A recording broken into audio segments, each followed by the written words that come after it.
Have you ever noticed how the heaviest things in a relationship are often the things that are not being said? It's just like hanging a wet, heavy blanket over your home, over the atmosphere of that relationship. It's just dampening things, dampening spirits, sucking away the oxygen. Think about that one conversation that you've been avoiding for a long time. Maybe it's about finances. Maybe it's about how that one shifted last week. Maybe it's about how you feel lonely, even if you are seated right next to them. You're probably telling yourself, oh, I'm going to bring it up when the time is right. Or, it's not much of a big deal, I'll just let it go. But I just have to tell you today that those conversations that you're not having, they are costing you your relationship. Welcome back to Sis Counsel.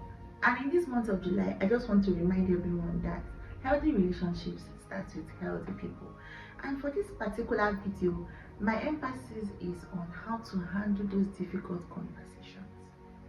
So today we are going to be breaking down how your silence is causing more damage than any disagreement could, and how to finally handle those difficult conversations without starting a war.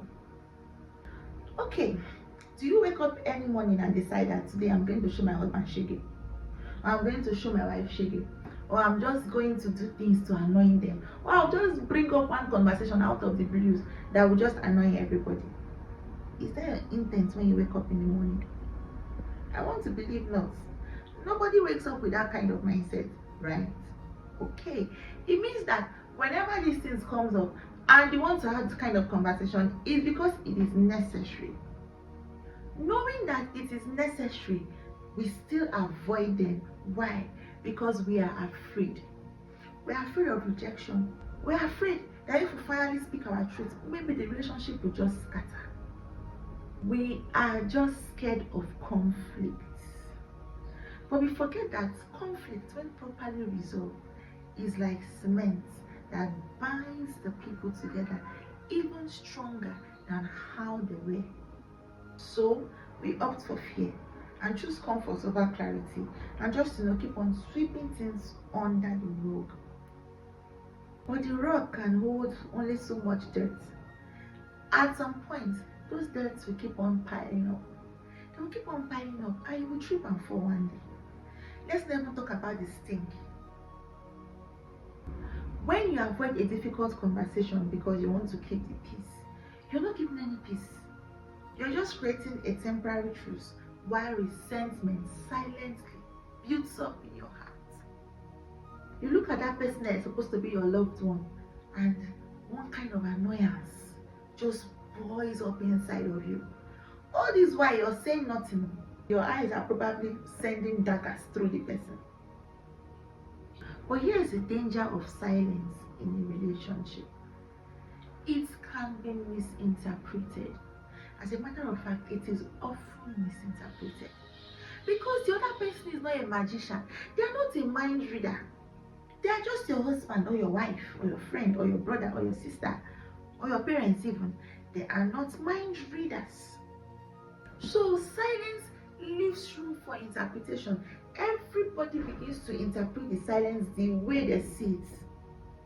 When you withdraw, shut down, or refuse to talk about a matter, your partner, your friend, whoever you're in that relationship with, they don't just see silence, they see a wall going up between the both of you. And sometimes they are at a loss on how to scale that wall, on how to bring down that wall. What your silence is communicating is, I don't trust you enough to tell you how I feel. I don't think you're mature enough to handle my feelings. Or, this relationship is not worth the time. This relationship is not worth the effort. That is what your silence is saying. But let's just keep on going like that until we can no longer go. In a relationship you want to work, over time that emotional distance grows. And before you know it, you're walking on eggshells around each other. And finally, a breakup happens. Now, you did not break up because of probably the last thing that you argued about. No, you drifted apart and broke up because of hundreds of unspoken moments, those conversations that you refused to have. So how do we fix this?